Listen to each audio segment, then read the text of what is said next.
नमस्कार, दैनिक shift time में आप सभी का बहुत बहुत स्वागत है। इलेक्शन का दौर आप देख रहे हैं, नेताओं का जम्मू कश्मीर की तरफ रुख हो रहा है। हर नेता, हर पार्टी अपने अपने मैनिफेस्टो भी जारी कर चुकी है और जनता को लुभाने का प्रयास कर रही है।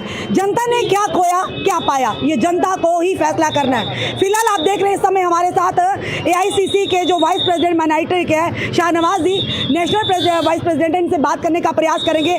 कहाँ पर देखते हैं इस समय जो जम्मू कश्मीर में 10 साल के बाद असेंबली के चुनाव होने जा रहे हैं, कहाँ पर देखते हैं गठबंधन, कहाँ पर क्या लगता है कि भाजपा पर गठबंधन भारी होगा या नज़ारा कुछ और होगा? शाहनवाजी, स्वागत है सबसे पहले आपका। नमस्ते। शाहनवाजी, क्या कहते हैं जो इलेक्शंस हो रहे हैं जम्मू कश्मीर में, पहले चरण के मतदान हो चुके हैं, अब दूसरे चरण के भी होने जा रहे हैं, कहाँ पर देखते हैं कांग्रेस पार्टी को? सबसे पहले तो बधाई आपको शिफ्ट टाइम्स को कि चुनाव में जिस तरीके से मुख्य मीडिया जो जिन जगहों पर नहीं पहुंच पाती वहां पर यूट्यूबर्स और सोशल मीडिया के चैनल पहुंच जाते हैं, तो आप सबको उसके लिए बधाई। देखिए, बहुत अच्छा माहौल बना हुआ है चुनाव का।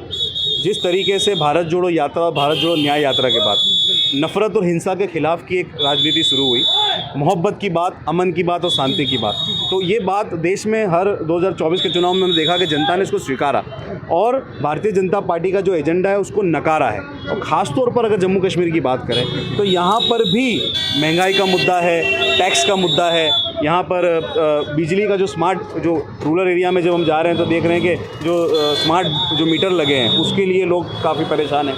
टूरिज़्म काफ़ी कम हो गया है, बहुत ज़्यादा। जिस तरीके से अफरा तफरी के माहौल में यहाँ पर भारतीय जनता पार्टी ने PDP के सहारे यहाँ पर एंट्री ली और यहाँ पर डिस्टर्ब कर दिया पूरे स्टेट को, तो जनता को, हर समाज और हर वर्ग को ये समझ में आ रहा है कि बीजेपी के इन्वॉल्वमेंट से स्टेट डिस्टर्ब हुआ, स्टेट में रोज़गार कम हुआ, महंगाई तो बढ़ी रही है और जो टूरिज़्म सबसे बड़ा जो स्रोत होता था इनकम का, उसमें भी काफ़ी कमी आई है। गठबंधन के मैनिफेस्टो को लेकर काफ़ी भाजपा, भारतीय जनता पार्टी चर्चा कर रही है।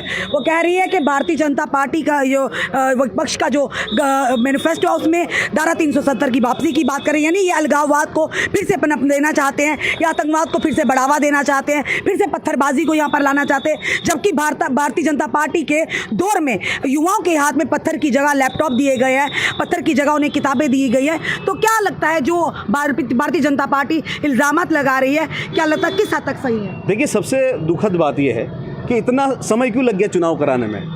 आपको अगर लगता है कि जनता आपको चाहती है, जनता आपको स्वीकार करती है, पूरे देश में 2024 के चुनाव में सिर्फ 30% वोट मिले हैं भारतीय जनता पार्टी को, इसका मतलब 70% लोग भारतीय जनता पार्टी के खिलाफ है, देश के प्रधानमंत्री नरेंद्र मोदी के खिलाफ है। तो अगर आपको लगता है कि जनता खुश है जम्मू कश्मीर की, तो आपने चुनाव क्यों नहीं करवाए?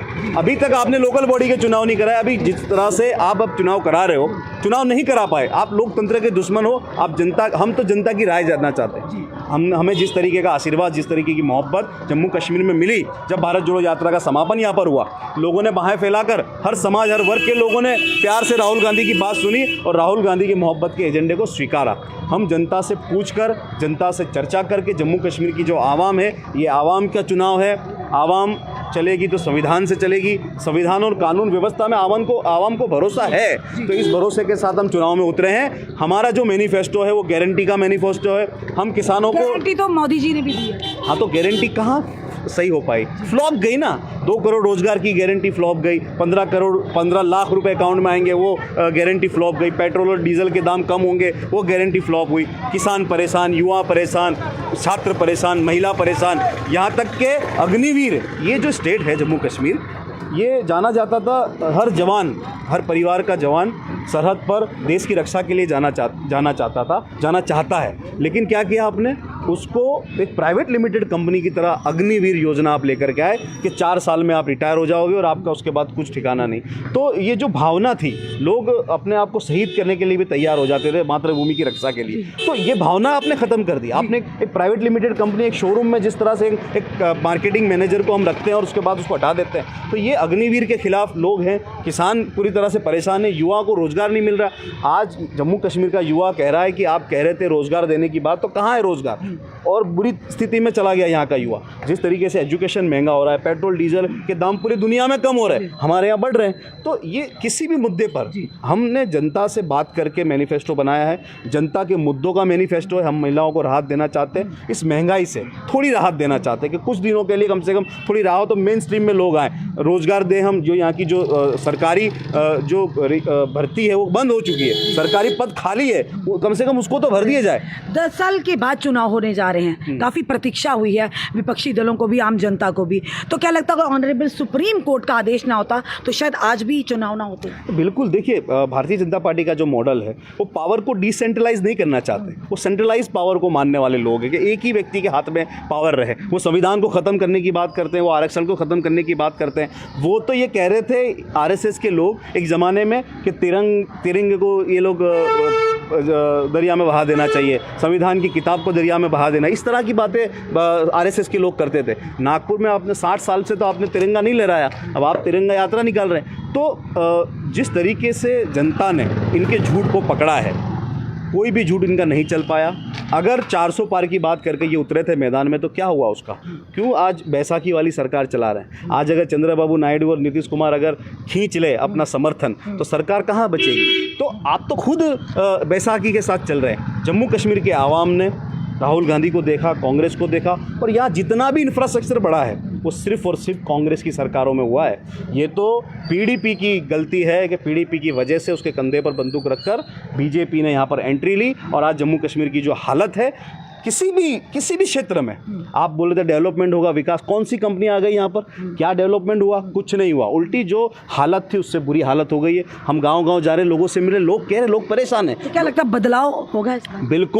बिल्कुल इस बार कांग्रेस की सरकार बन रही है, और जम्मू कश्मीर में नहीं, हरियाणा में भी सरकार बन रही है, झारखंड में चुनाव होने जा रहे हैं, महाराष्ट्र में चुनाव जा रहे हैं, चार स्टेट में कांग्रेस की सरकार बन रही है। भारतीय जनता पार्टी बुरी तरह से चुनाव हार जम्मू कश्मीर में हम पूरी बहुमत के साथ सरकार बनाएंगे और आवाम की सरकार बनाएंगे। आप किसी भी जनता से पूछिए, लोग चाहते हैं कि वो अमन में रहना चाहते हैं, वो रोजगार चाहते हैं, वो महंगाई से राहत चाहते हैं। तो कांग्रेस की जो गारंटी है महिलाओं के लिए, किसानों के लिए, युवाओं के लिए, छात्रों के लिए, यहाँ के स्टेटहुड के लिए, वो गारंटी के सामने जनता विश्वास कर रही है, राहुल गांधी पे भरोसा कर रही है, कांग्रेस पे भरोसा कर रही है। मैं समझता हूं कि अभी तक के जितने भी चुनाव हुए उसमें सबसे ज़्यादा सीटों से कांग्रेस और एनसी की सरकार यहाँ पर बनेगी। चलिए, धन्यवाद।